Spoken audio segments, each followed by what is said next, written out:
Assalamualaikum warahmatullahi wabarakatuh. Bertemu lagi dengan saya di week ke-14 ini pada mata kuliah Asas Teknik Kimia 1.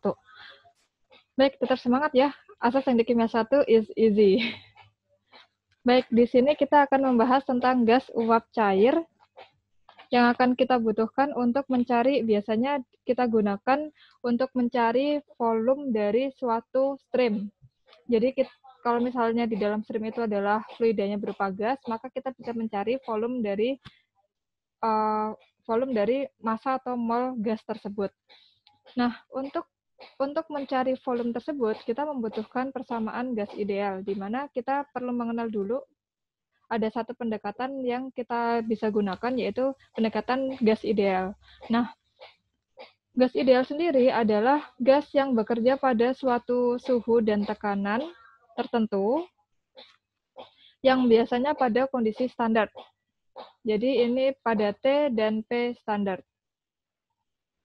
Nah, sehingga jarak antar molekul-molekul gas sangat jauh, sehingga gaya antar molekul gas dapat diabaikan. Jadi kalau misalnya kita coba ngezoom di molekul-molekul udara, andaikan ini satu ruangan, maka si molekul udara yang pada keadaan gas ideal, yang biasanya pada tekanan 1 atm, dan temperatur 0 sampai 25 derajat Celcius, itu biasanya kita bisa dapatkan mol udara itu berupa titik. Nah, titik yang terpisah jauh. Nah, dalam kondisi seperti ini, sebenarnya molekul udara antar molekul itu biasanya terjadi gaya tarik-menarik. Nah, terjadi gaya tarik-menarik ini itu disebut gaya van der Waals. Nah, gaya van der Waals ini menyebabkan molekul itu tarik-menarik. Tapi kalau pada kondisi gas ideal, karena molekul udara itu dianggap molekul titik ya, jadi sangat jauh, maka si gaya tarik-menarik ini tidak berpengaruh. Jadi ini memang punya gaya tarik-menarik, tapi dia tidak akan bisa menarik molekul yang ada di dekatnya, karena ini tetap relatif jauh. Jadi yang seperti ini, gaya antar molekul gas dapat diabaikan pada kondisi gas ideal. Nah, gas ideal itu tidak memiliki gaya antar molekul dan molekul gas dianggap sebagai partikel titik.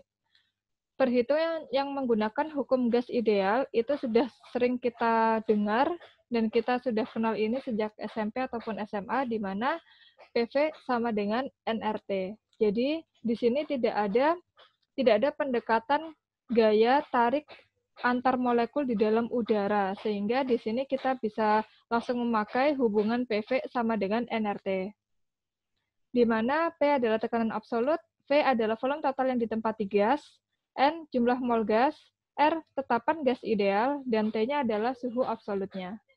Nah, untuk konstanta gas ideal itu kita sering menotasikan sebagai nilai R.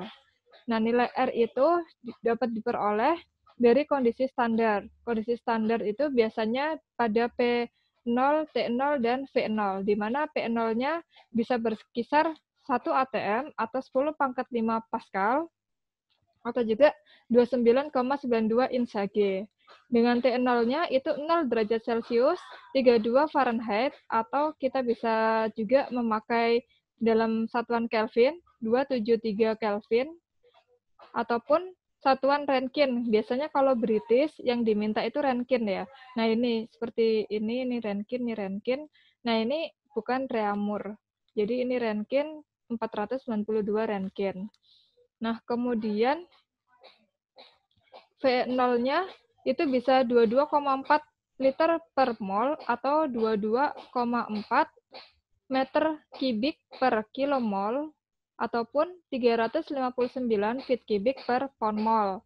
Jadi untuk mencari R itu kita bisa menganggap untuk 1 mol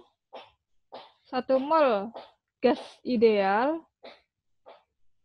maka nilai R-nya adalah dari PV nRT, maka ini PV dibagi T, di mana ini P0, V0, dan T0. Nah, ini tergantung kalau misalnya kita butuh untuk mencari satuannya adalah SI, maka R ini bisa kita dapatkan dari 100.000 Pascal kali V0-nya 22,4 meter kubik per kilomol dibagi 273 Kelvin. Nah, ini kalau kita selesaikan, maka hasilnya adalah 8.314,34 meter kubik Pascal kilomol Kelvin. Jadi, untuk menentukan nilai R, itu kita bisa dari sini, ataupun dari sini, dari tabel. Jadi, semisal tabel kita tidak mempunyai tabel, tapi kita pasti sudah punya referensi P, T, dan V0, tinggal menyesuaikan satuannya. Seperti itu.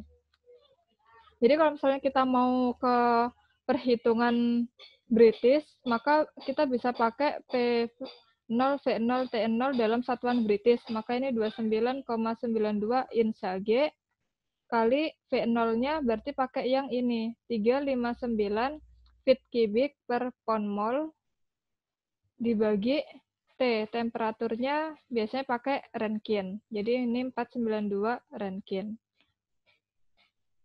Nah, ini bisa dihitung sebagai nilai R.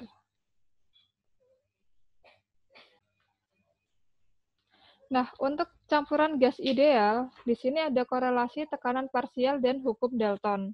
Tekanan parsial kita sebut sebagai PI, P parsial suatu komponen adalah tekanan yang dilakukan oleh suatu komponen gas apabila dia berada sendirian di dalam ruangan yang mempunyai suhu dan volume yang sama dengan campuran. Jadi biasanya kita tahu tekanan suatu komponen itu dari ketika komponen tersebut itu sendirian. Nah, jadi di sini itu terdapat gas A, maka kalau misalnya ada ruangan dengan V dan T tertentu, dan di dalamnya hanya ada gas A, maka tekanan di dalam ruangan ini akan sama dengan tekanan dari gas A.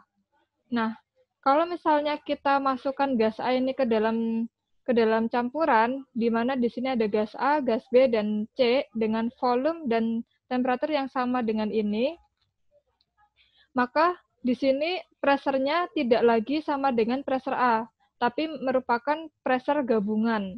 Nah, di mana pressure gabungan ini kita sebut sebagai P total. Nah, P total ini itu sama dengan PA ditambah pressure B ditambah pressure C. Berdasarkan hukum gas ideal, maka P suatu komponen, tekanan parsial suatu komponen itu sama dengan fraksi komponen dikali tekanan totalnya. Jadi berlaku ini. Nah, berarti di sini kita punya korelasi di mana fraksi dari suatu stream, fraksi komponen di suatu stream, itu yang seringkali kita hitung dari mol komponen dibagi mol total, itu ternyata bisa sama dengan pressure parsial komponen dibagi pressure total. Jadi di sini kita dapat korelasi fraksi mol akan sama dengan fraksi pressure, di mana nilai fraksi pressure itu juga bisa diperoleh dari pressure parsial suatu komponen dibagi pressure totalnya. Nah, selain dengan hukum Dalton didapatkan korelasi hukum volume parsial dengan hukum Amagat. Nah, volume parsial adalah volume yang ditempati oleh komponen apabila berada sendirian di ruangan yang mempunyai tekanan dan suhu yang sama dengan campuran.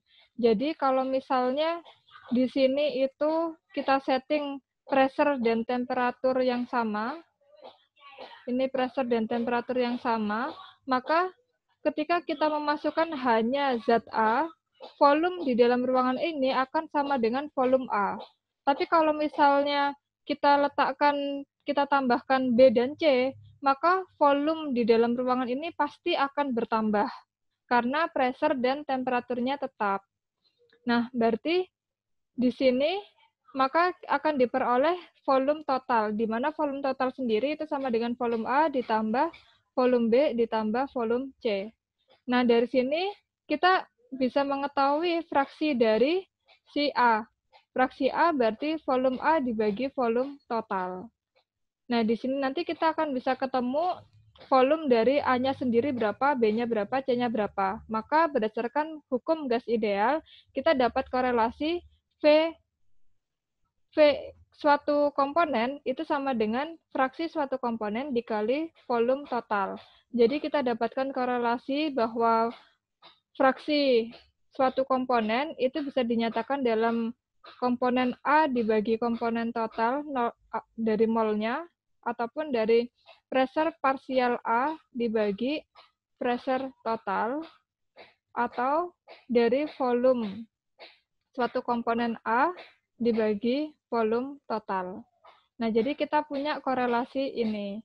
Sehingga kalau misalnya kita punya korelasi ini, kita nantinya akan bisa menemukan volume yang dibutuhkan atau volume yang ingin dicari dari suatu stream. Nah, di sini ada suatu contoh. Suatu gas sintesis mengandung 6,4 CO2, 0,1 O2, 39% CO, 51,8% CH4, dan 2,1 N2. Dimasukkan dapur pembakaran pada 90 derajat Fahrenheit dan tekanan 35 ins Hg. Jadi, kondisi fitnya itu 90 derajat Fahrenheit dengan tekanan 35 ins Hg. Dengan 40% ekses udara yang bersuhu 70 derajat Fahrenheit dan bertekanan 29,4 ins Hg. 10% dari CO tidak terbakar. Berapa feet cubic udara dimasukkan dapur per feet cubic gas yang masuk? Yang masuk ya, ini udara, ini gas yang masuk, yang mengandung sintesis gas. Kemudian berapa feet cubic flue gas bila kondisi flue gasnya 29,4 ins Hg dengan temperatur 400 derajat Fahrenheit. Nah, di sini kita lihat kandungan dari feed sintesis gasnya. Ini CO2. Kalau dibakar, nah ini di dalam dapur pembakaran, berarti ada suatu komponen yang direaksikan dengan O2. Nah, sekarang kita amati di sini ada CO2. CO2 kalau ditambahkan O2 kan sudah nggak mungkin. Kemudian yang memungkinkan ini ada O2 dengan O2 kan juga tidak. Nah, ini ada CO. Nah, berarti di sini kita bisa tuliskan CO ditambah O2, nanti sama dengan CO2. Nah, kemudian ada juga CH4. Kalau CH4, berarti CH4 ditambah O2 itu menjadi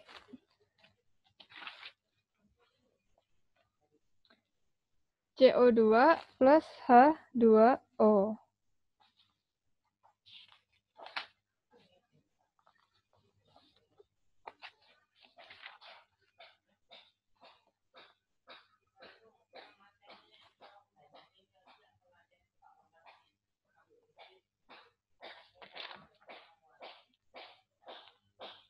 Oke, ini 39% CO, kemudian ini 51, oke. Ini ada kesalahan penulisan, jadi di sini 51,8% H2, kemudian untuk CH4-nya diketahuinya 0,6. Seperti itu.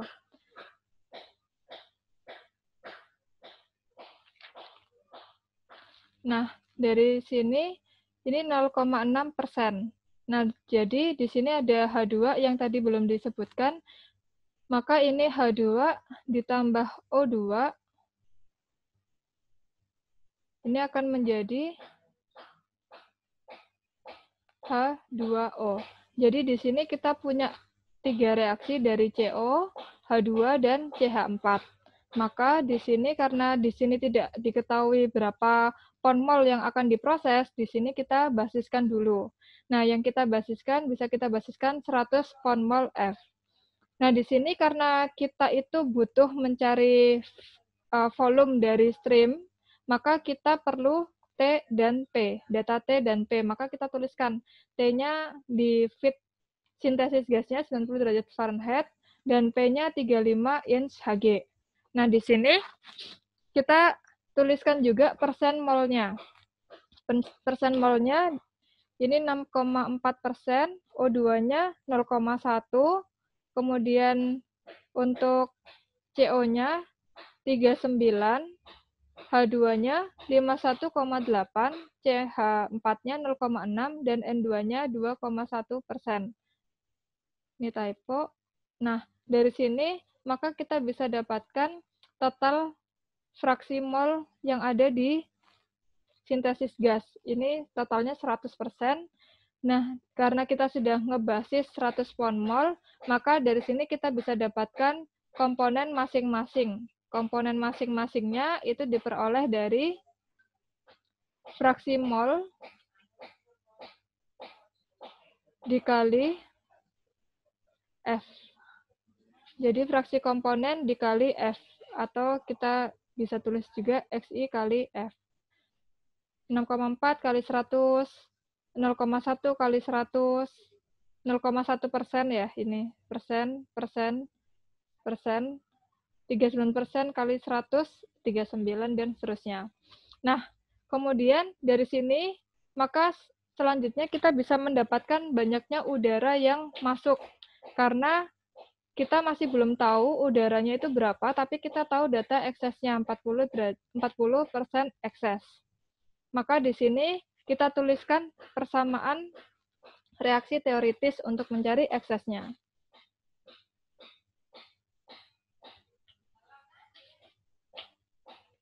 Nah, untuk reaksi teoritisnya, itu ada 3 reaksi utama ya, karena senyawanya beda-beda.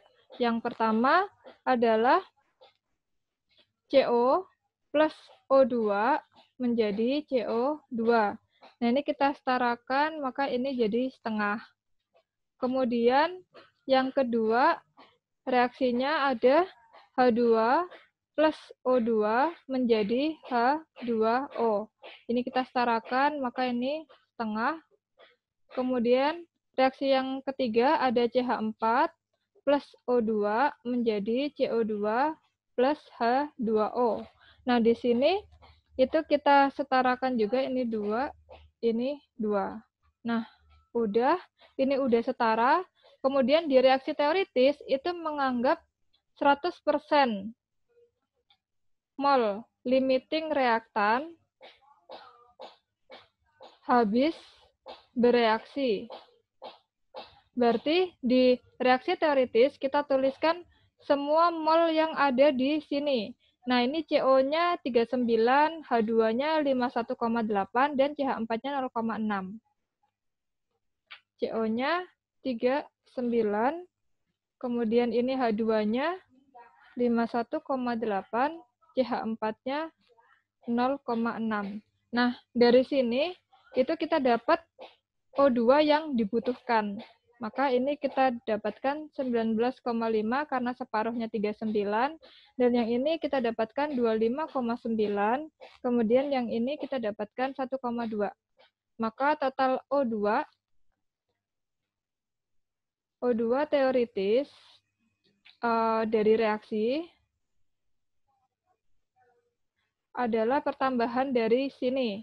Maka ini kalau kita tambahkan hasilnya 46,6 mol.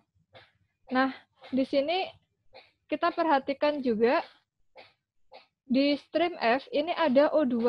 Maka O2 teoritis harus sudah dikurangi sama O2 yang ada di stream F. Seperti di meeting-meeting awal ya. Jadi O2 teoritis itu tidak hanya dari O2 teoritis dari reaksi, tapi O2 teoritis itu sama dengan O2 teoritis dari reaksi dikurangi O2 di feed. Maka di sini kita dapatkan 46,6 mol dikurangi 0,1 mol. Sehingga kita dapatkan O2 teoritisnya adalah 46,5 mol. Nah, dari sini kita akan dapat berapa banyak O2 yang masuk ke dalam sistem. Maka di sini kita dapatkan dari persen ekses. Dari persen ekses ini kita bisa dapatkan O2 yang masuk. O2 yang masuk ini berarti persen ekses ditambah 100% dikali O2 teoritis. Nah, ini persen eksesnya adalah 40% ditambah 100%, jangan lupa persennya diikutkan dalam perhitungan, dikali O2 teoritisnya, itu adalah 46,5.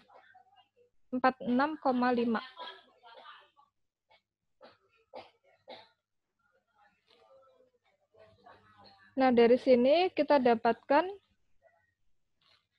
hasilnya adalah 65,1 pon mol. Nah, di sini kita dapat O2 yang masuk sebesar 65,1 pon mol, maka kita bisa dapat U yang masuk. Udara yang masuk itu sama dengan mol O2 yang masuk dibagi fraksi mol O2. Nah, maka ini kita masukkan 65,1 dibagi 0,1, hasilnya adalah 310 pon mol. Maka di sini kita juga dapat N2 yang masuk. N2 yang masuk bisa langsung juga dicari dari U yang masuk dikurangi O2 yang masuk. Nah, ini berarti U yang masuk sebesar 310 pon mol dikurangi 65,1 pon mol. Maka di sini kita dapatkan hasilnya 244,9 pon mol. Nah, di sini kita sudah dapat komposisi yang ada di udara dan berapa banyak O2 dan N2-nya. Selanjutnya, karena kita sudah punya berapa banyak O2 dan N2-nya, maka selanjutnya kita bisa masuk ke reaksi sebenarnya untuk masuk ke neraca massa.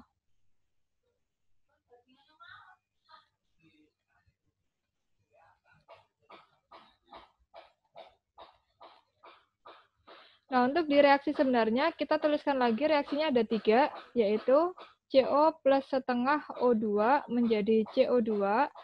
Kemudian ini reaksi kedua, H plus H2 plus setengah O2 menjadi H2O. Dan reaksi yang ketiga itu adalah CH4 plus O2, 2O2 menjadi CO2 plus 2H2O. Nah, di sini kita sudah dapat persamaan ini, maka selanjutnya tinggal memasukkan yang aktual. Nah, di sini karena di soal itu dikatakan 10% dari CO tidak terbakar, maka ini kita bisa artikan 90%-nya terbakar. Nah, ini berarti informasi konversi dari CO. Berarti ini kita masukkan CO yang masuk ke sini adalah 90% dari CO yang masuk. Nah, 90% dari 39. Maka di sini kita peroleh nilai CO yang bereaksi itu sebesar 35,1. Nah, dari sini kita bisa dapatkan mol-mol yang lain. Untuk O2, ini 17,55 pon mol, CO2-nya 35,1 pon mol. Nah, untuk H2-nya, ini karena tidak ada informasi apapun di soal, maka kita bisa anggap dia 100% habis bereaksi. Ini berarti 51,8 pon mol. Yang ini 25,9 pon mol. H2O-nya sama 51,8 pon mol. Untuk CH4-nya ini 0,6 pon mol. 2O2 1,2. Kemudian CO2-nya 0,6, ini 1,2 pon mol. Nah, di sini zona yang kanan itu kita sebut sebagai zona generasi. Yang zona kiri adalah zona konsumsi. Nah, karena yang ditanya adalah flue gas-nya, maka di sini kita perlu mencari flue gas. Nah, jadi kalau kita gambarkan ulang, ini ada feed, ini U, ini ada produknya. Nah, dari sini maka kita bisa mulai neraca mol komponen. Di mana ini sama dengan akumulasi sama dengan mol komponen masuk dikurangi mol komponen keluar ditambah mol komponen tergenerasi dikurangi mol komponen terkonsumsi. Nah, ini akumulasinya 0 karena steady state. Mol komponen yang masuk itu adalah mol komponen yang di F.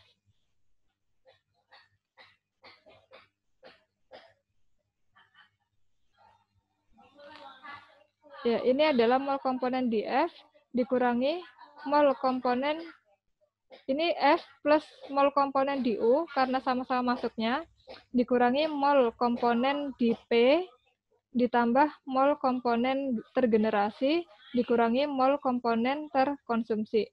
Maka ini kita keluarkan ke kiri, mol komponen di P akan sama dengan mol komponen di F ditambah mol komponen di U dikurangi mol komponen tergenerasi, ditambah mol komponen tergenerasi, min mol komponen terkonsumsi.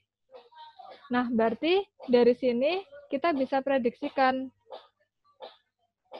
P itu akan ada apa saja. Nah, P ini akan ada CO2, O2, CO, N2, dan H2O. Nah, ini H2 sama CH4-nya sudah habis bereaksi. Maka di sini kita bisa cari mol CO2, CO, O2, N2, dan H2O.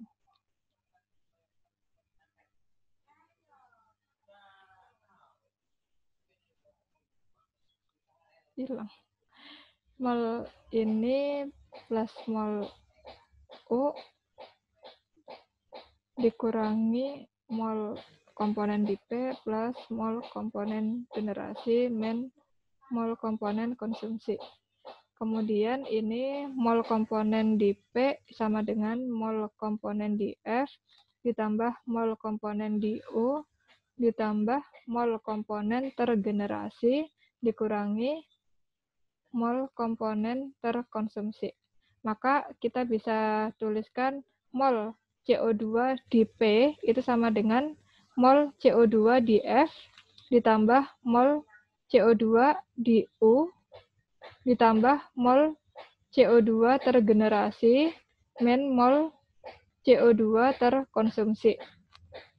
Nah, mol CO2 di F, mol CO2 di F itu tadi terdapat 6,4 ton mol CO2. Maka ini kita tulis 6,4. Di U itu tidak ada mol CO2, maka ini kita tulis 0. Yang tergenerasi itu dari reaksi CO dan oksigen, dan juga dari reaksi CH4 dan oksigen.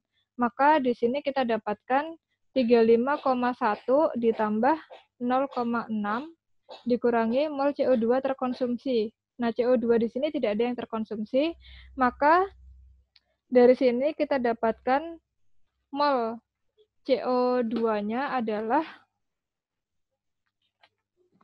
42,1 pon mol. Kemudian untuk mol CO masih tersisa tadi mol CO di F ditambah mol CO di U ditambah mol CO tergenerasi min mol CO terkonsumsi. Maka di sini mol CO yang di F itu 39 ditambah mol CO di U nggak ada, ditambah mol CO tergenerasi juga tidak ada. Nah, mol CO yang terkonsumsi ada sebesar 35,1 pon mol. Maka dari sini diperoleh nilai CO-nya itu sebesar 3,9 pon mol. Nah, dengan cara yang sama, maka kita dapat mol O2 di P itu sama dengan O2 di F itu ada 0,1, O2 di U itu tadi ada berapa? 65,1. Mol O2 yang tergenerasi nggak ada, tapi yang terkonsumsi ada. yaitu 17,55 ditambah 25,9 ditambah 1,2. Di sini diperoleh hasilnya 20,55 pon mol. Kemudian mol N2 di P itu mol N2 di F ada sebesar 2,1 ditambah mol N2 di U itu tadi sebesar 244,9. N2 yang tergenerasi tidak ada, N2 yang terkonsumsi juga tidak ada. Maka di sini diperoleh N2-nya adalah 247 pon mol. Kemudian untuk mol H2O di P itu sama dengan mol H2O di F itu tidak ada, mol H2O di U juga tidak ada, mol H2O yang tergenerasi itu ada di dua reaksi, 51,8 plus 1,2 dikurangi 0. Maka di sini diperoleh 53 pon mol. Nah, ini kalau kita total di P, CO2, COO2, N2, dan H2O, ini totalnya adalah P sama dengan 366,55 pon mol. Nah, dari total ini, maka nantinya kita akan dapat menghitung berapa banyak volume dari flue gas atau stream P. Nah, berarti next step-nya kita butuh persamaan gas ideal.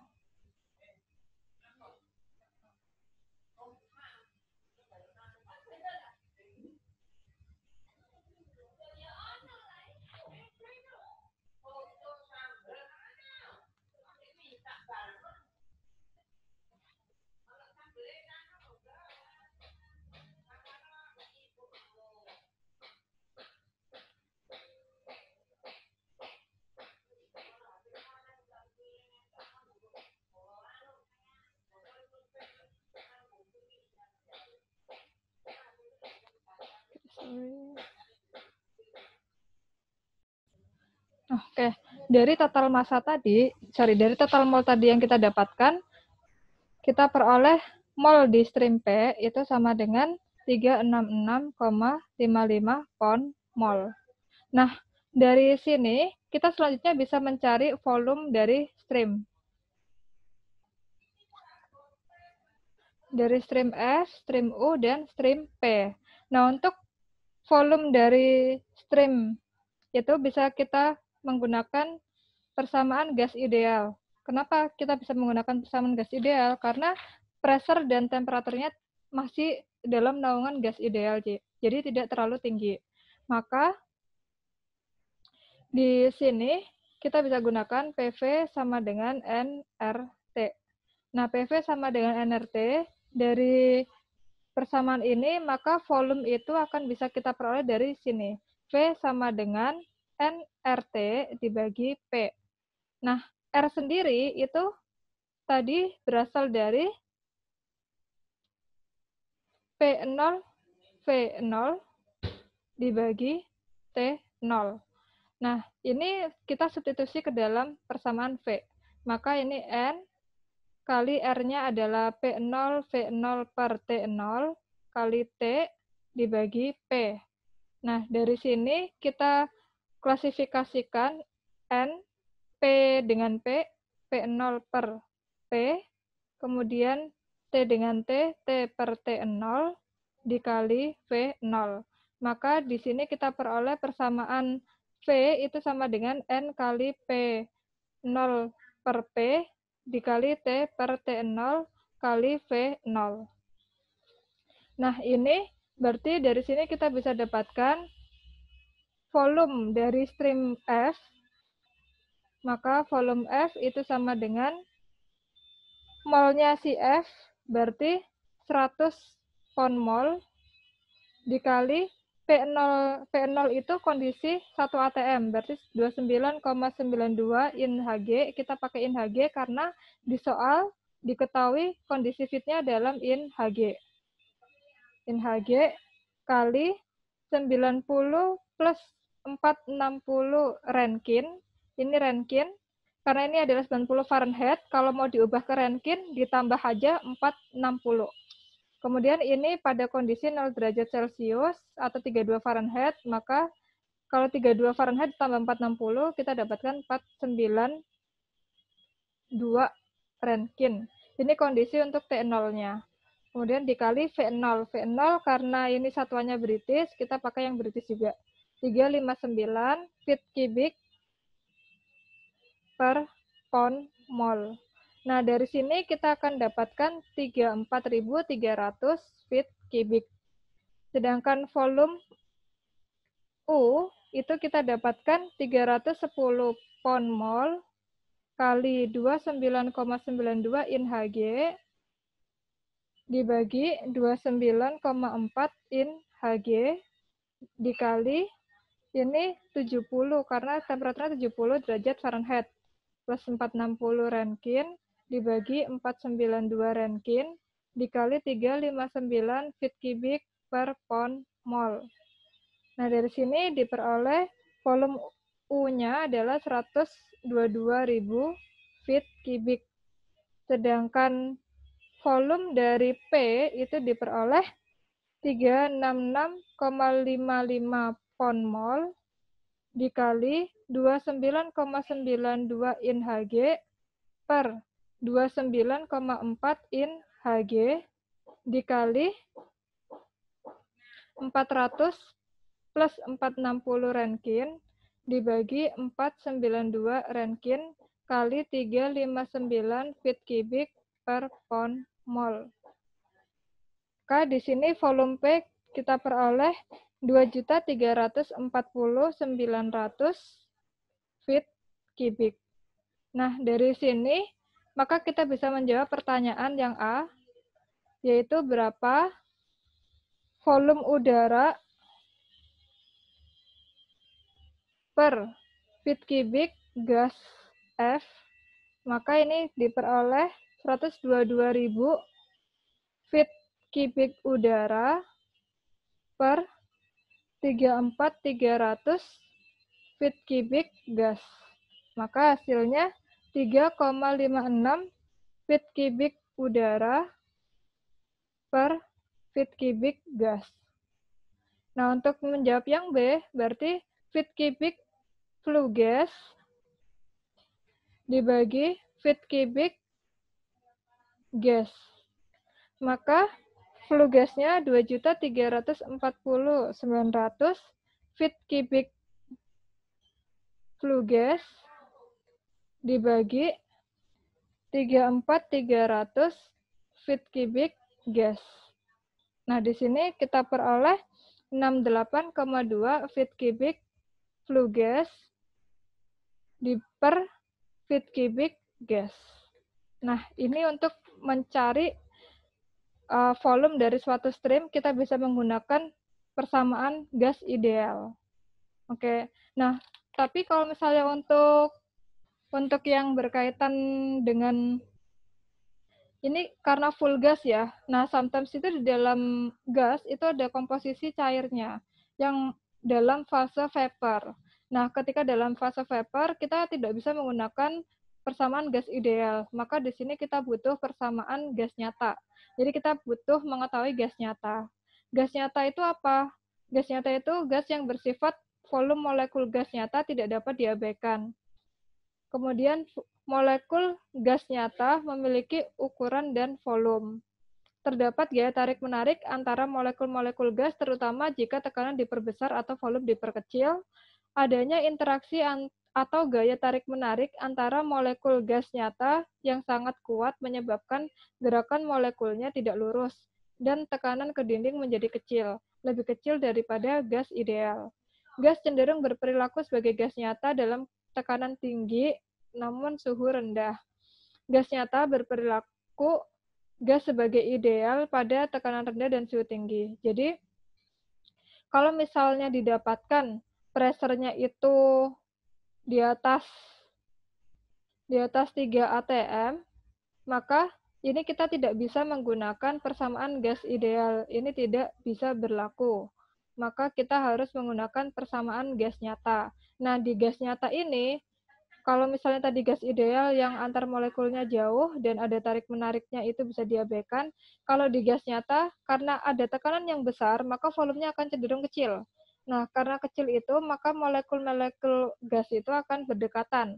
Nah, ketika berdekatan, maka gaya tarik-menarik itu akan berperan di dalam gas nyata ini, perhitungan volume gas nyata. Sehingga untuk gas nyata, kita tidak bisa menggunakan PVNRT. Nah, ini untuk zat cair dan uap. Jadi, teman-teman perlu diperkenalkan dengan tekanan uap zat cair. Nah, di sini uap ini akan dikompresi pada suhu konstan. Jadi di sini itu kita punya suatu wadah yang berisi uap.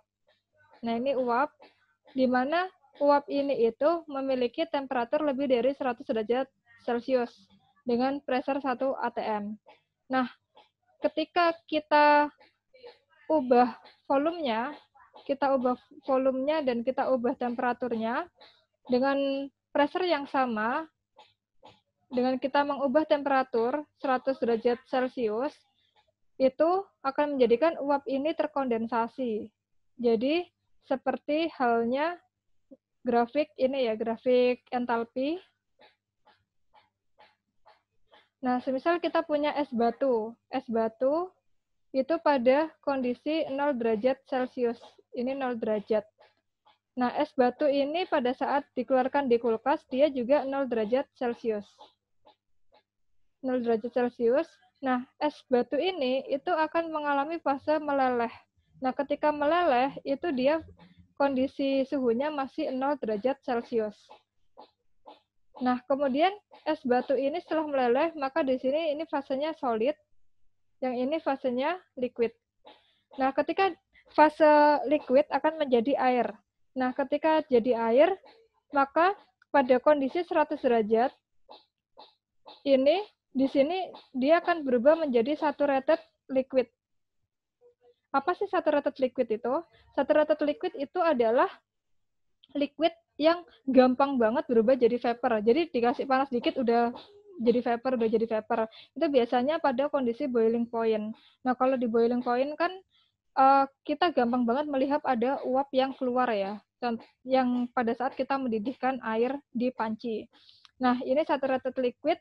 Nah, pada kondisi terus dipanaskan, maka dia akan mencapai kondisi saturated vapor. Nah, saturated vapor ini adalah biasanya di sini itu udah full vapor, yang ini sudah full liquid. Nah, ketika dia full vapor tapi kondisinya saturated vapor, dia itu gampang banget didinginkan. Nah, gampang banget didinginkannya itu bagaimana? Contohnya kalau misalnya teman-teman mendidihkan air di dalam panci, kemudian teman-teman tutup atas pancinya.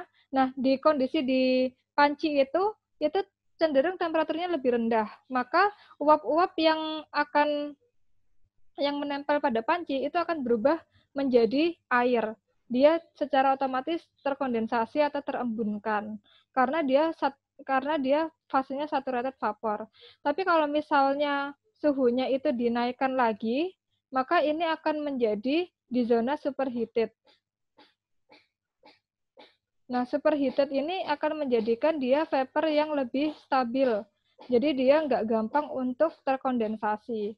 Nah, jadi kalau ibaratnya air, pada kondisi lebih dari 100 derajat Celcius, fase air ini akan menjadi uap.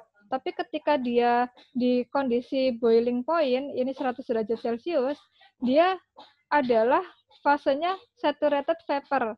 Karena dia saturated vapor, dia akan gampang terkondensasi. Nah, jadi di zona ini itu, kalau yang paling pojok ini adalah zona saturated vapor, yang paling pojok kiri ini saturated liquid. Nah, semakin dia ke kiri, itu dia akan terdapat campuran. Di sini ada campuran vapor dan liquid. Jadi semakin panas, semakin dipanasi dia akan menjadi vapor jenuh, semakin dia didinginkan dia akan menjadi liquid jenuh. Nah, jadi di tengah-tengah ini ada uap dan liquid. Nah, uap dan liquid ini ketika kita turunkan temperaturnya lagi, dia akan turun ke sini menjadi berfase liquid. Jadi seperti ini. Nah, untuk volumenya akan berubah mengikuti fase dari si liquid tersebut. Jadi kalau misalnya semakin uap, dia akan semakin, molekulnya semakin lebar jaraknya. Ketika dia berubah menjadi cair, molekulnya akan menjadi semakin rapat. Penguapan dan pengembunan pada suhu dan tekanan konstan adalah proses kesetimbangan. Dan tekanan kesetimbangan tersebut disebut tekanan uap cair yang diberi simbol P bintang. Ini saya ganti bintang saja supaya teman-teman nggak bingung antara P0 saya bacanya. Nah, ini jadi pada kondisi kesetimbangan, ini pada T boiling point, itu ada kesetimbangan uap dan cair. Nah, ketika ada kesetimbangan uap dan cair, itu ada pressure tertentu, dia akan terjadi pada tekanan tertentu. Nah, tekanan ini kita simbolkan sebagai P bintang, di mana itu adalah P saturated.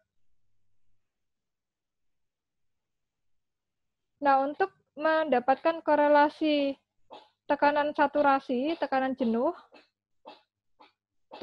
itu adalah kondisi pada si liquida itu di kondisi jenuh ya. Jadi dia bisa gampang berubah jadi vapor atau gampang berubah jadi liquid.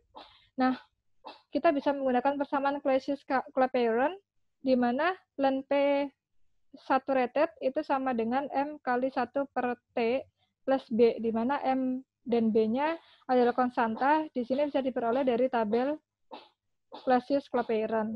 Nah, sedangkan persamaan yang kedua kita bisa menggunakan persamaan Antoine, di mana ini ln P saturated sama dengan A min A per T plus C plus B, di mana A, B, dan C-nya bisa diperoleh dari tabel juga pada macam-macam zat. Nah, untuk yang ketiga itu kita menggunakan steam table, kita bisa menggunakan hubungan pressure saturated dengan temperatur saturated atau boiling. Nah, ini khusus untuk air, kita bisa menggunakan steam table. Dan di ATK ini, kita akan bahas hubungan zat uap cair menggunakan steam table dengan beberapa aplikasinya. Nah, teman-teman juga perlu mengetahui titik didih zat cair itu adalah suhu pada saat zat cair mendidih, atau kadang kita sebut sebagai boiling point. Nah, kemudian ada juga istilah titik embun atau dew point. Dew point adalah suhu pada saat mulai terbentuk embun. Kalau titik didih itu dari cair mulai jadi gas. Kalau dew point itu adalah titik yang dia awalnya gas, dia gampang banget berubah menjadi cair. Nah, teman-teman juga perlu mengenal istilah subcooled liquid, saturated vapor, dan superheated vapor. Nah, untuk subcooled liquid itu biasanya liquid yang berada di bawah titik didihnya. Contohnya air, kalau dia di bawah 100 derajat Celcius, maka dia fasenya adalah cair. Nah, ini biasa kita sebut subcooled liquid. Nah, sedangkan untuk yang saturated vapor dan saturated liquid, itu biasanya kondisi liquid pada T boiling-nya. Nah, pada boiling temperatur, itu biasanya terdapat dua fase.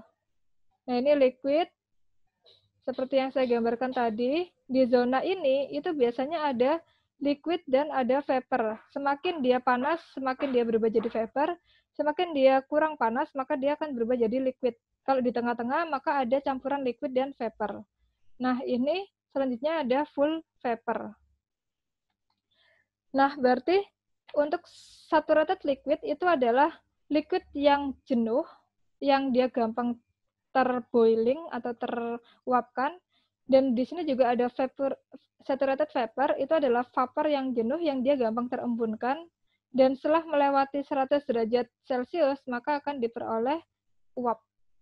full uap. Nah, itu dinamakan superheated vapor. Jadi, nanti teman-teman udah bisa bayangkan ya, kalau saturated liquid itu gimana, superheated vapor itu gimana, seperti itu. Nah, ini kalau misalnya kita lihat hubungan 3 fase, di sini diagram T dan P, di mana solid liquid di sini adalah kesetimbangan solid dan liquid. Ini solid dan liquid garis ini. Ketika kita punya pressure yang sama, katakanlah 1 atm, dan ini bicarakan es batu, maka kemungkinan es batu itu pada suhu di rendah seperti ini di sini. Ini suhu rendah. Kemudian, nah ketika dia semakin ditambah suhunya alias dipanasi, dia akan mencapai kesetimbangan solid dan liquid. Nah, ketika dia mencapai kesetimbangan solid dan liquid, ini terjadi pencairan. Nah, ketika cair, maka es batu yang tadinya di zona solid, ini zona solidnya, akan berada ke zona liquid. Nah, zona liquid ini kita sebut subcooled. Nah, ini ketika dia di zona liquid, ketika dia sudah ditambahkan temperaturnya lagi, alias dipanasi lagi, maka dia akan berada pada kesetimbangan antara vapor dan liquid. Nah, ketika dia di kesetimbangan vapor dan liquid ini, dia disebut saturated vapor dan saturated liquid di dalam sini. Nah, di sini, maka semakin ditambah T-nya, kalau T-nya kita tambah atau semakin kita panasi, maka saturated liquid dan vapor ini akan berubah menjadi full vapor, di mana namanya adalah superheated vapor, di mana dia tidak gampang berubah menjadi liquid kembali. Nah, ini ada post test yang bisa kalian kerjakan. Post test yang pertama adalah memperkirakan densitas dari campuran gas sampel. Di sini original gas sampel itu adalah campuran.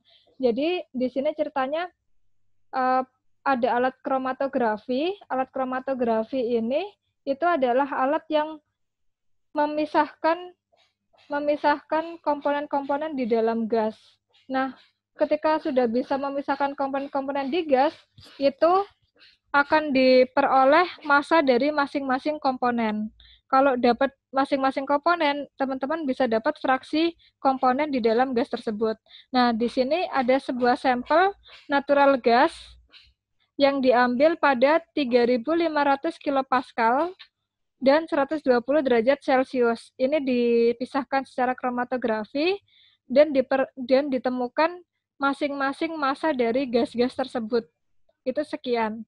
Nah, ditanyakan densitas dari original gas sampel itu berapa? Original gas sampel itu maksudnya campuran dari gas yang belum dipisahkan sama kromatografi. Berarti kan kalau kita mencari densitas, itu kita butuh, ini karena campuran ya, campuran berarti kita butuh massa campuran dibagi volume campuran.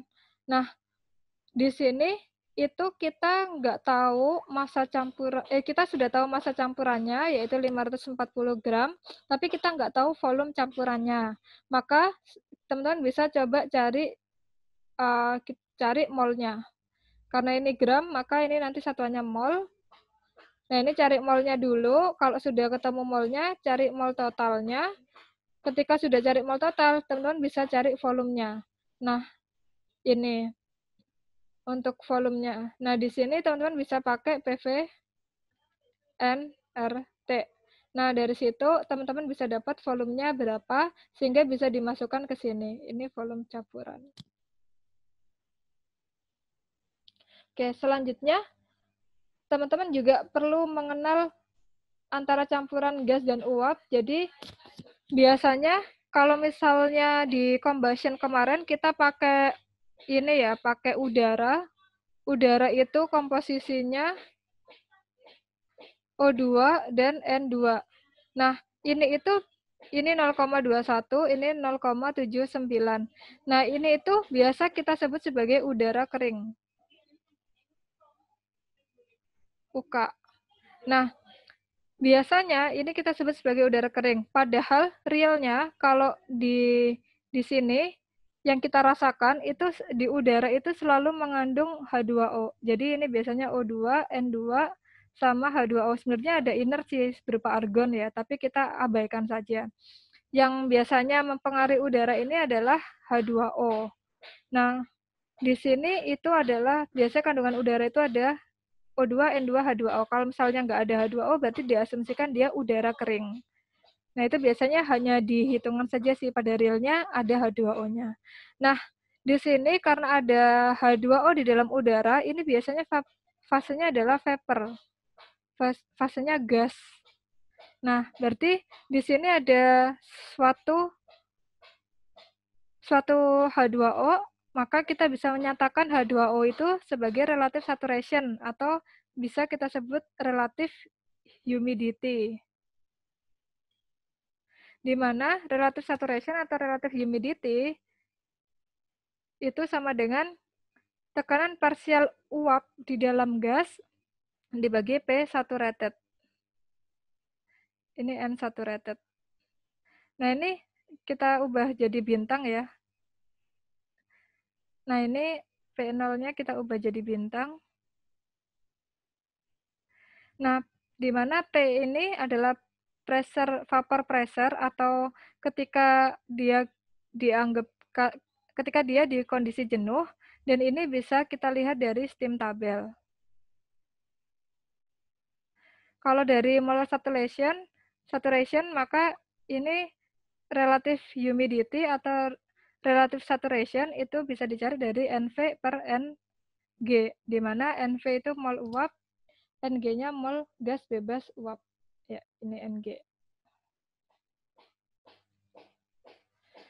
Kemudian, selain relative humidity atau relative saturation, kita bisa menyatakan humidity, di mana humidity itu adalah massa H2O dibagi massa udara. Massa udara kering. Nah, untuk di dew point, pada kondisi dew point, pressure vapor itu tekanan parsial uap itu sama dengan tekanan dew point-nya. Nah, karena teman-teman butuh steam tabel, maka steam tabel itu modelnya seperti ini. Jadi ini ketika kita tahu berapa suhu yang diminta, maka kita akan dapat vapor pressure-nya. Nah, misal diminta untuk mencari pressure saturated P1 dari T-nya 15 derajat Celcius. Maka P saturatednya itu bisa dicari dari steam table. Ini adalah 1,7051 kilo Pascal. Nah, selanjutnya untuk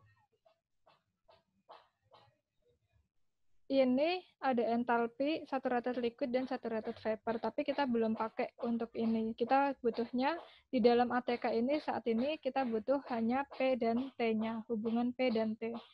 Semisal di dalam grafik ini, di dalam tabel ini, tidak diperoleh temperatur yang kita inginkan, bagaimana, Bu? Misal nih, saya butuh pada temperatur 22, sedangkan di sini hanya ada 21 dan 24. Maka kita butuh interpolasi. Nah, berarti ini kita setting sebagai T1, ini T2, ini P1, ini P2. Berarti untuk mencari pressure pada T22, karena di tabel tidak ada, maka kita pakai persamaan interpolasi, di mana T min T1 dibagi T1 min T2 itu sama dengan P yang kita cari, ini P saturated juga, P saturated 1 dibagi P saturated 1 min P saturated 2. Nah, berarti T-nya ini kita masukkan 22, min T1-nya ini 21, 21 min 24, sama dengan P bintang, itu yang kita cari, dikurangi P bintang 1, ini 2,487, dibagi 2,487 min 2,985. Maka di sini kita akan dapatkan P bintangnya. Nah, itu caranya kalau misalnya temperaturnya nggak ada di steam tabel ini. Nah, ini yang tadi itu adalah satuan SI, dengan satuan SI, standar internasional. Kalau misalnya ditanya satuan British, maka kita gunakan steam tabel yang temperaturnya dalam Fahrenheit dan vapor pressure-nya dalam PSIE.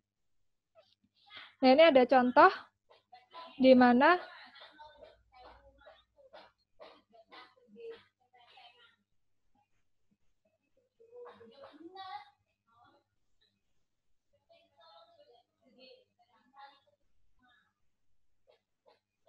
ya, di sini ada contoh 1000 meter kubik udara basah pada 101 kilopascal dan 22 derajat Celcius. Dew point-nya adalah 11 derajat Celcius dimasukkan suatu proses. Udara meninggalkan proses pada 98 kilopascal dengan dew point 58 derajat Celcius. Berapa kilogram uap air yang ditambahkan ke udara masuk proses? Nah, di sini kita tuliskan dulu apa-apa yang diketahui. Ada udara basah ya. Di sini udara basah. Kalau udara basah itu artinya dia kandungannya adalah udara kering yang komponennya O2 dan N2 dan H2O. Nah, di sini ada udara kering dan H2O. Kita tuliskan komposisinya di stream A. Nah, stream A ini 1000 meter kubik, di mana mengandung udara kering dan H2O. Kemudian, pressure ini pada P101 kPa dan 22 derajat Celcius. Yang terbaca 101 kPa ini adalah pressure totalnya. Jadi, antara udara kering dan H2O itu pressure totalnya 101 kilopascal. Kemudian, T-nya itu adalah 22 derajat Celcius. Dew point 11 derajat Celcius dimasukkan ke suatu proses. Jadi, di stream A ini terdapat dew point. Nah, kalau dew point itu adalah titik di mana dia menunjukkan vapor pressure-nya. Jadi, dari dew point ini, kita bisa dapatkan vapor pressure-nya.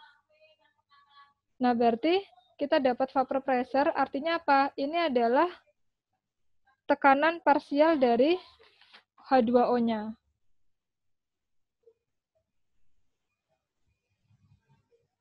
Tekanan H2O di stream A.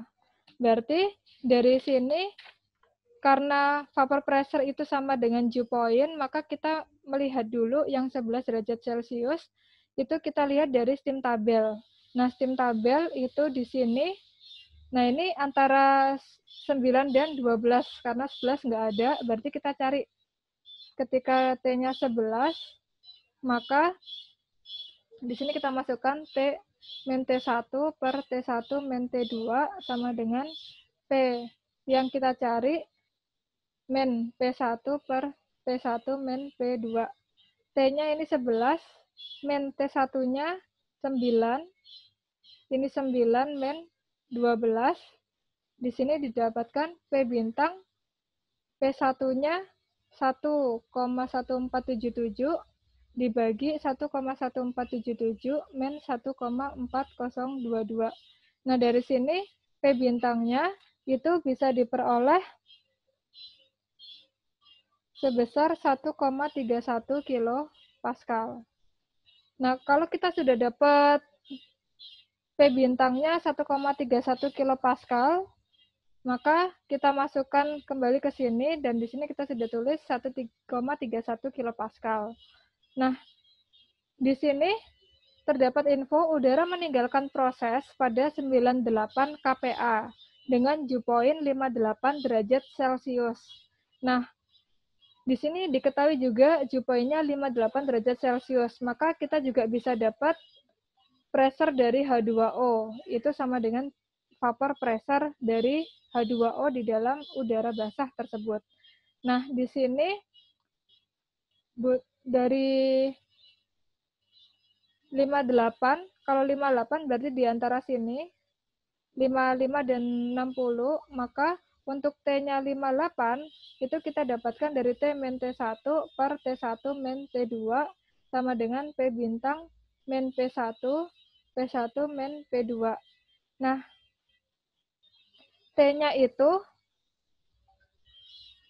adalah 58 min T1, T1-nya itu 55 per 55 min 5 per 60 sama dengan P bintang itu yang kita cari, ini 15,758 dibagi 15,758 min 19,940.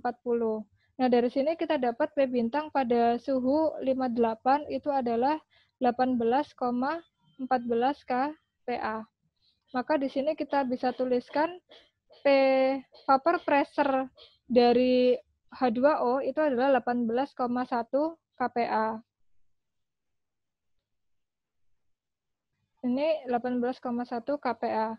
Maka dari sini kita akan bisa dapatkan nilai Y vapor. Nah, Y vapor di sini itu adalah nilai fraksi H2O. Fraksi H2O itu berarti P vapor per P total. Nah, ini berarti 1,31 dibagi 101 kPa. Maka di sini kita dapat fraksi H2O-nya itu sebesar 0,013. Sedangkan di sini kita dapatkan fraksi H2O-nya itu sebesar 18,1 kPa dibagi 98 kPa. Nah, di sini diperoleh fraksi H2O-nya adalah 0,185. Berarti ini fraksi udara keringnya berapa?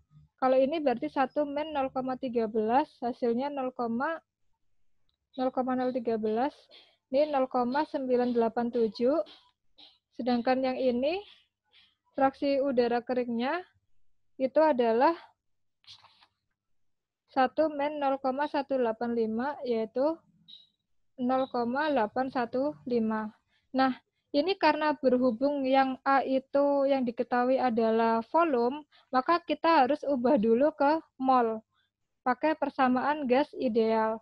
Sehingga kita akan tahu berapa kilo uap air yang ditambahkan ke udara masuk proses.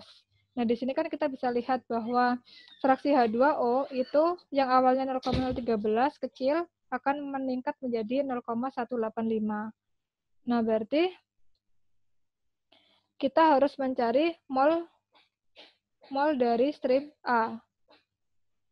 Pakai PV NRT. Maka mol ini sama dengan P per P0 dikali T0 per T kali V per V0. Ini kita peroleh dari PV sama dengan NRT. Nah, ini berarti kita dapatkan N sama dengan PV per RT. R-nya kita masukkan yang tadi. PV ini berarti P0 V0 per T0 kali T. Nah, ini per. Maka ini bisa naik ke atas. P kali V kali T0 itu sama dengan P0 V0 T. Maka di sini kita dapatkan N-nya sama dengan P per P0 kali T0 per T kali V per V0. Nah, P-nya ini kita masukkan P total, yaitu 101. Untuk P0-nya itu karena ini juga satu ATM, itu sama dengan 101 kPa, maka kita masukkan 101 kPa. Ini dikali T0-nya 273 Kelvin. Yang ini untuk ini T0 pada 0 derajat Celcius. Kemudian ini pada operasinya 295 Kelvin dikali 1000 meter kubik ini dibagi V0. V0-nya berarti 22,4 meter kubik per kilo mol. Nah, dari sini kita dapatkan mol A-nya adalah 41,19 kilomol. Nah, ini mungkin ada yang bertanya. Loh Bu, tadi kan P0-nya itu sama dengan 100.000 Pascal. Nah, itu kan sama dengan 100 kPa. Nah, sebenarnya untuk nilai P0 itu ini adalah pendekatan ya. Yang tadi saya masukkan pendekatan. Jadi sebenarnya yang benar itu 101,325 Pascal. Nah, makanya di sini itu kita bisa masukkan 101 kilopascal karena ini bisa kita jadikan ke kilopascal, hasilnya seperti ini. Karena kita bisa bulatkan ini 101 kilopascal.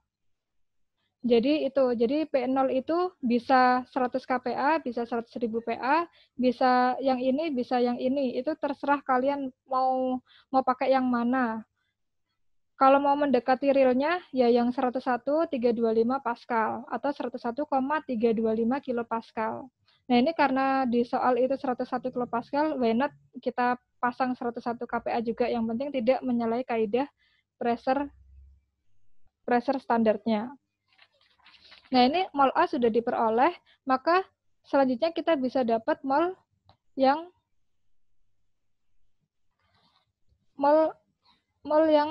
keluar yang dimasukkan dari B.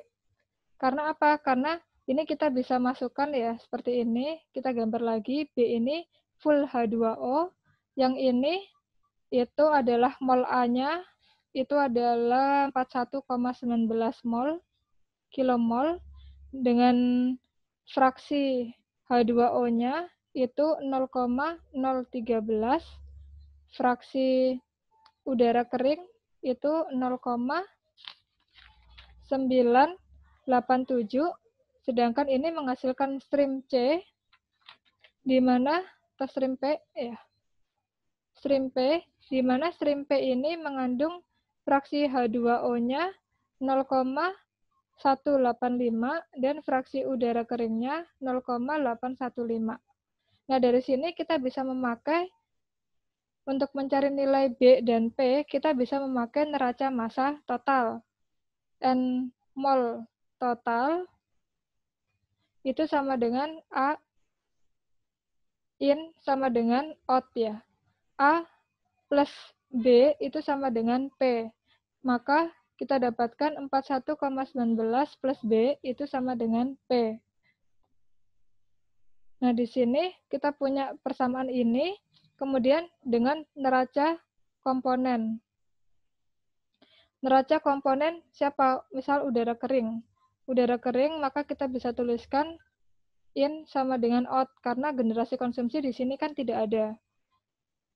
Ini berarti fraksi udara kering di A kali A ditambah fraksi udara kering di B kali B, ini sama dengan fraksi udara kering di P kali P. Maka fraksi udara kering di A itu sama dengan 0,987 dikali A 41,19 ditambah fraksi udara kering di B 0 kali B ya tetap 0. Ini sama dengan fraksi udara kering di P itu 0,815 kali P. Nah, dari sini kita bisa dapatkan P-nya adalah 49,88 mol. Nah, kalau P-nya kita sudah dapat 49,88, maka kita bisa dapatkan mol masing-masing.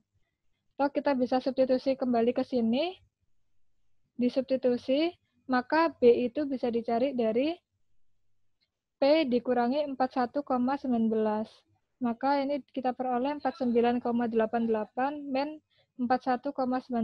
Ini hasilnya 8,693 kilomol.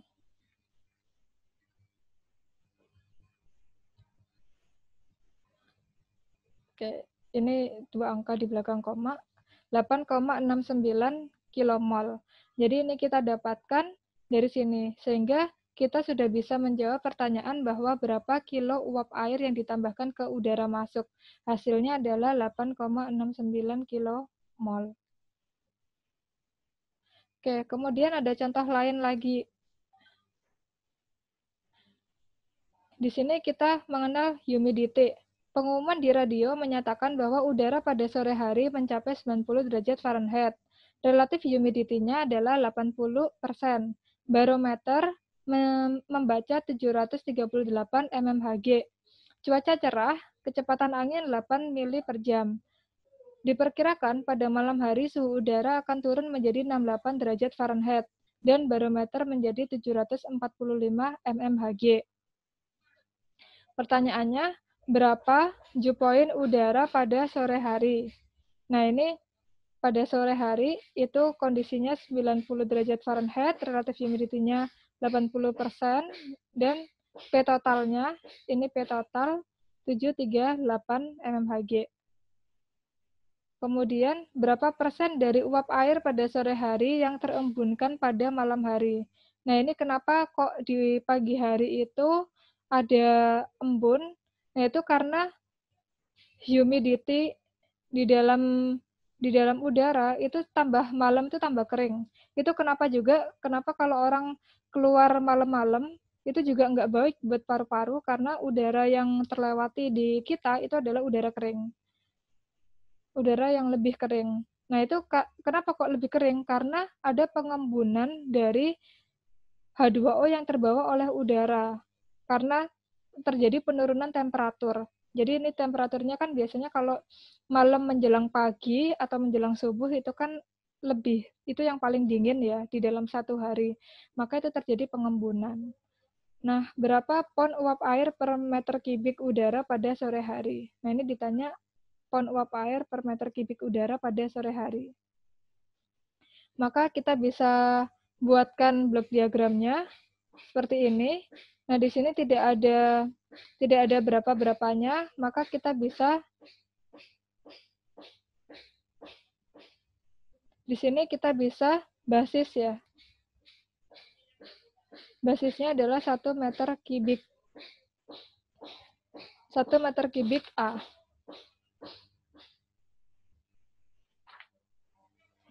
Nah, di sini kita basis 1 meter kubik A, di mana di udara sore hari itu mengandung udara kering dan H2O. Dengan temperaturnya 90 derajat Fahrenheit, relatif humidity-nya 80%, PT-nya pressure totalnya 738 mmHg. Nah, dari sini kita punya data RH itu 80%, yaitu 0,8. Nah, RH sendiri, relative humidity sendiri, itu tadi sama dengan vapor pressure H2O dibagi P saturated di kondisi operasi. Jadi ini pada 90 derajat Fahrenheit. Maka dari sini kita cari dulu pressure saturated yang 90 derajat Fahrenheit. Ini RH-nya kita masukkan 0,8. Ini yang kita cari supaya kita dapat temperatur J-nya. Nah, untuk 90 derajat Fahrenheit, maka kita butuh steam table untuk dapat pressure saturated. Ini yang 90, maka pressure saturatednya adalah 0,6988 PSIA.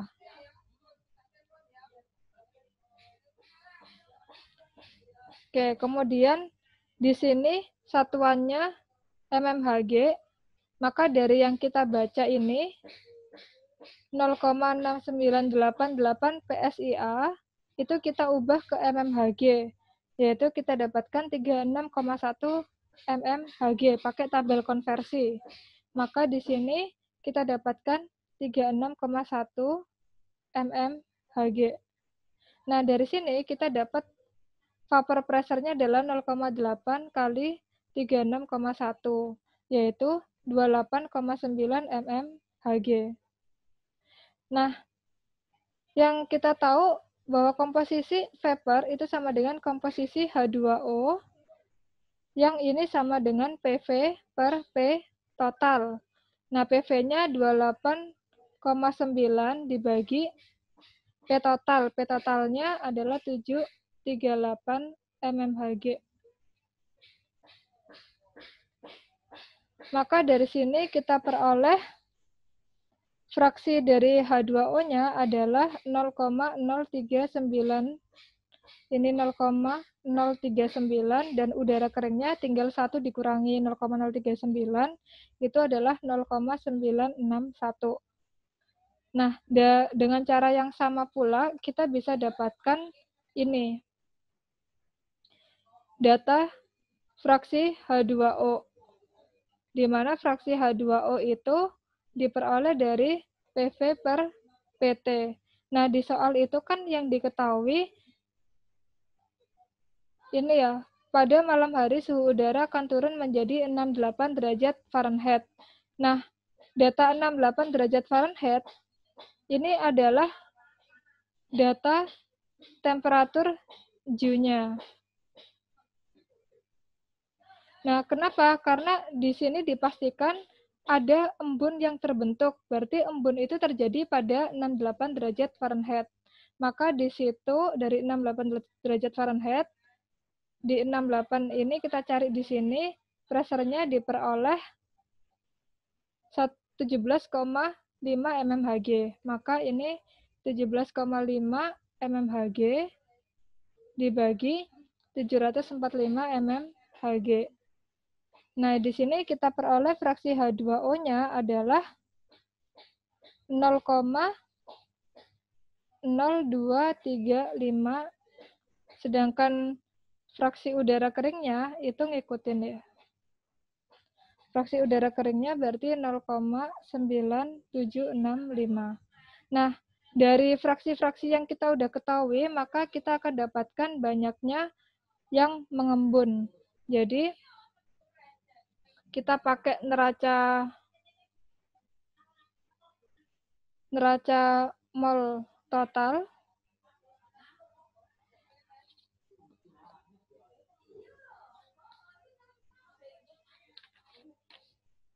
Kita pakai neraca mol total.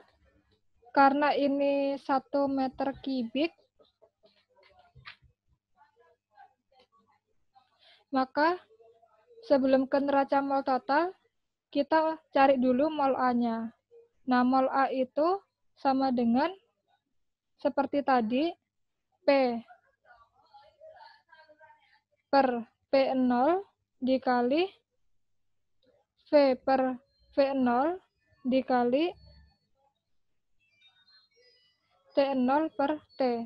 Maka ini kita dapatkan P-nya adalah 738, P0-nya ini mmHg,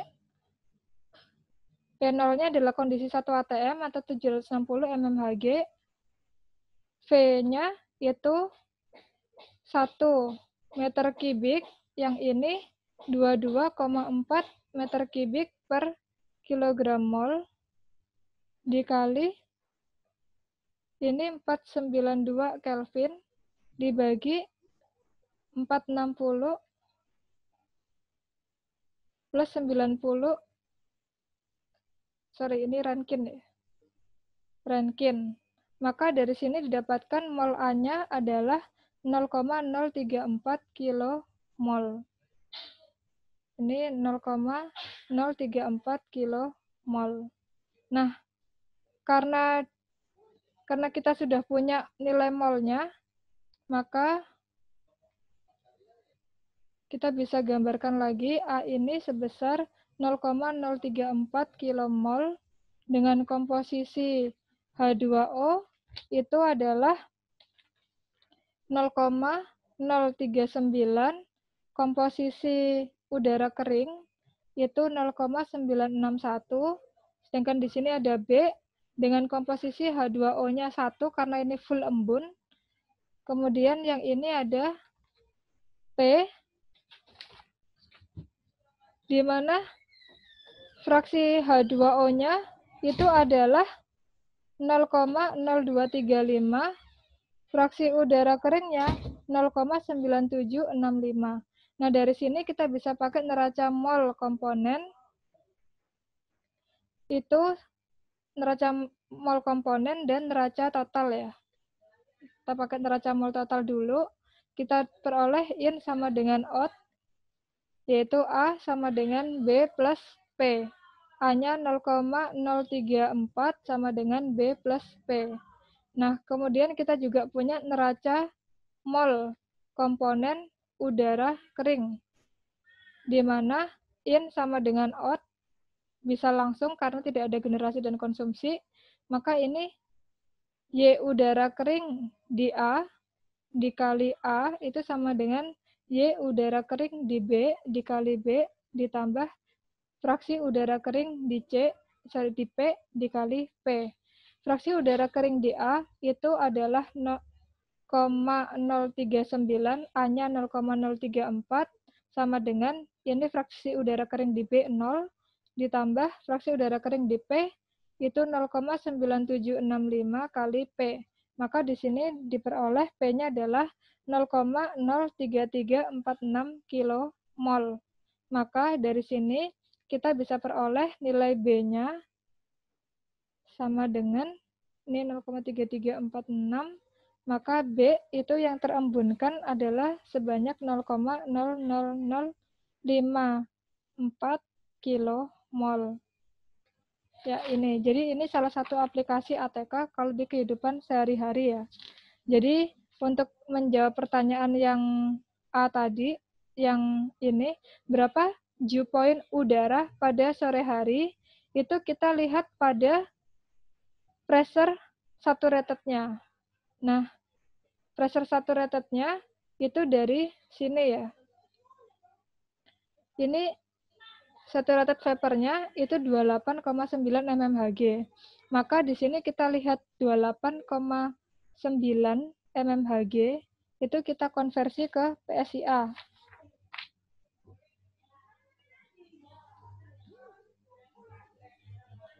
Nah, kalau kita konversi, ini 28,9 mmHg diubah ke PSIA. Nah, cara ngubahnya itu berarti terserah ya, ada berbagai cara. Bisa langsung lihat steam tabel. Kalau misalnya nggak ingat seperti saya sekarang, 1 ATM itu sama dengan 14,7 PSIA. Nah, 1 ATM itu juga sama dengan 760 mmHg. Maka dari mmHg ini, kita cari dulu dia itu berapa ATM. Maka 28,9 mmHg itu sama dengan berapa ATM. Itu kita kalikan ini dulu. Ini berarti kita dapatkan 28,9 dibagi 760. 0,038 ATM. Nah, dari 0,038 ATM ini itu bisa menjadi berapa PSIA? Ini 14,7 PSIA dibanding 1 ATM. Maka ini kita kalikan saja 0,038 kali 14,7 PSIA. Hasilnya 0,5586. Nah, maka ini kita dapatkan di sekitar sini ya, 0,5586. Nah, kalau kita interpolasi, kita akan dapat temperaturnya di sini, itu adalah temperatur dew point, yaitu kalau habis dari interpolasi, ketemunya 83 derajat Fahrenheit. Nah, berarti untuk yang A, kita bisa jawab, pertanyaan yang A adalah Tju-nya itu sama dengan 83 derajat Fahrenheit. Untuk yang B, itu yang ditanyakan adalah persen dari uap pada sore hari.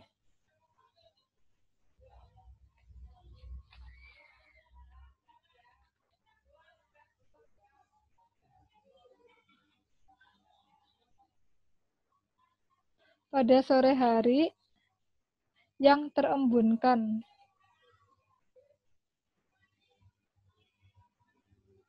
Pada malam hari. Berarti untuk menjawab ini kita butuh mencari perbandingan uap mengembun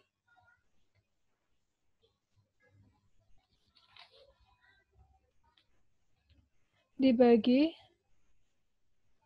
uap di sore hari.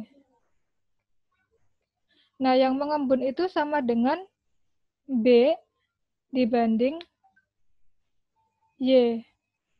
H2O kali A. YH2O di A dikali A. Maka ini 0,00054 dibagi 0,039 kali 0,034. Karena dalam bentuk persentase, maka kita kali 100%. Nah, di sini didapatkan 40,72%. Jadi, kemungkinan dari sore yang ke malam hari akan ada 40,72% dari uap sore hari yang terembunkan. Nah, kemudian yang C, pertanyaannya adalah berapa pon uap air per meter kubik udara saat sore hari. Berarti diminta untuk mencari berapa ponnya. Kalau berapa ponnya, berarti yang kita punya saat ini adalah 0,0, kita punyanya kilomol ya. Kilomol H2O di A itu sama dengan fraksi H2O di A dikali A, yaitu 0,039 dikali 0,034, ini hasilnya 0,001326 kilomol. Nah, dari sini kita ubah kilomol ini ke ponmol. Berarti kita konversi kilomol ke ponmol.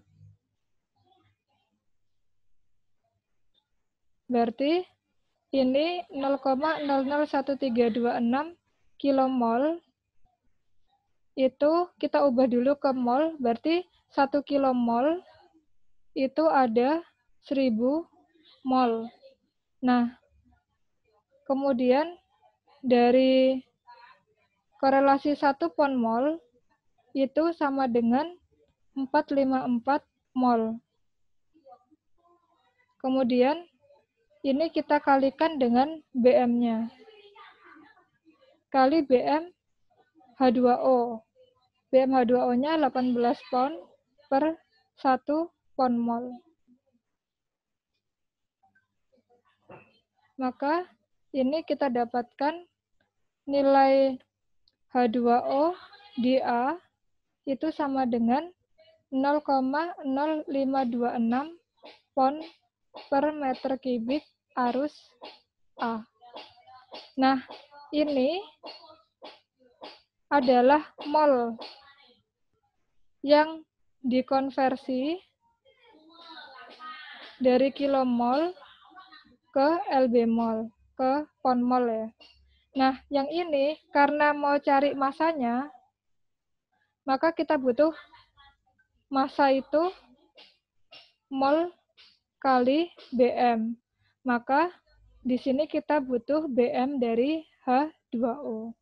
Karena vapor yang di sini yang dimaksud adalah H2O. Maka ketemunya massa H2O di A itu 0,0526 pon per meter kubik arus A. Nah, selanjutnya teman-teman bisa mengerjakan exercise yang seperti ini. Jadi ini coba dikerjakan dengan cara yang hampir sama dengan example yang tadi. Oke, good luck. Kalau ada pertanyaan silahkan ditanyakan di grup. Assalamualaikum warahmatullahi wabarakatuh.